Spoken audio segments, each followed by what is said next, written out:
So I'm back. I'm still in my closet. I'm a little better emotionally. When I talk to the Lord, I get really emotional. When I kind of pray and things like that, I get really emotional. But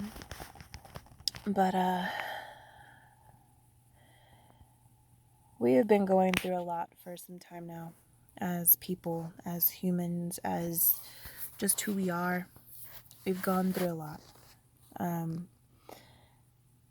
There's not much that we haven't gone through in all of our individual lives.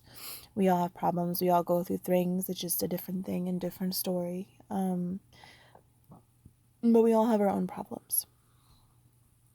So I want to go back to our, I would say topic of David, but I think I want to move it. I think that I'm going to move it to Saul. I want to move it to Saul of Tarsus. A lot of you know who he is, who he was, if you will. Saul of Tarsus. I'm going to talk about Saul of Tarsus, not what happened to Saul, but I want to talk about Saul of Tarsus first. So Saul of Tarsus was this man who, he was very deep in his religion, if you will. He was a Pharisee. He was in the synagogues. He was, doing what he thought was right. He was doing what he thought was right in the name of God. He was doing what he thought was right in the name of God and love. And he was doing exactly what he thought he would be doing, what he should be doing, what we sometimes think we should be doing. And we do things, and he was living his life. He was doing what he wanted to do. And then he was faced with something that was new that came to him. And that was, all of a sudden, something new came in. It was taken and sweeping over people. And as it was sweeping over people, he didn't know how to adapt and change. So the first thing he chose to do was to flee. Not flee, but to fight. He fought instead of embracing change. And he fought so much, and he became so angered so quickly, and he fought so much against this new change that he was even the person holding coats while other people stoned Stephen. This man who was just there to help people, this man who was just there to just be with people, this man who was there just to share the gospel, share the love, help people, love people, guide people to Christ. He was just this loving man. And there's Saul standing there.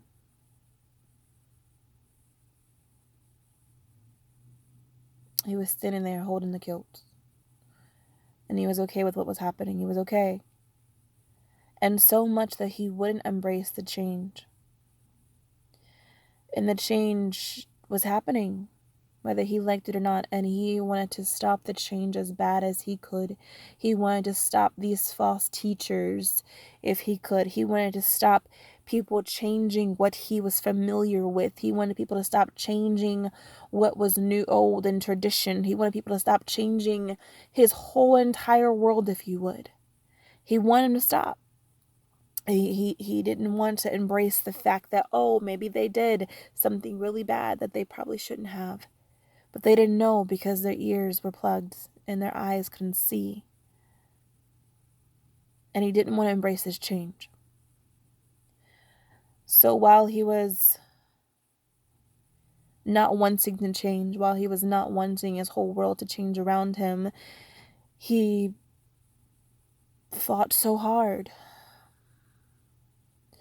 So hard, the fact that he was going to go to different places to persecute the Christians, to persecute those who were accepting and embracing this change.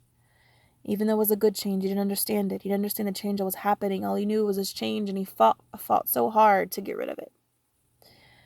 And he was not ready to embrace the change.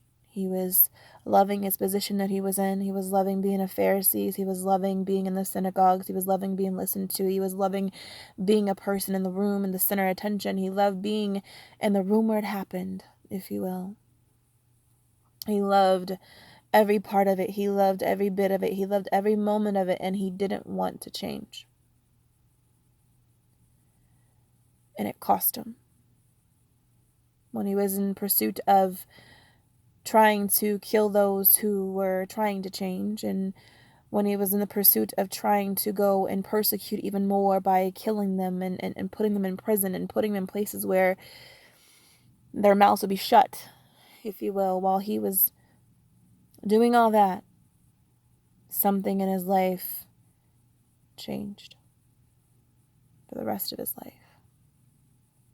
The change that he was so afraid of, the change that was happening all around him, the change that he didn't understand, the change that he didn't welcome, the change that he didn't want, it happened to him.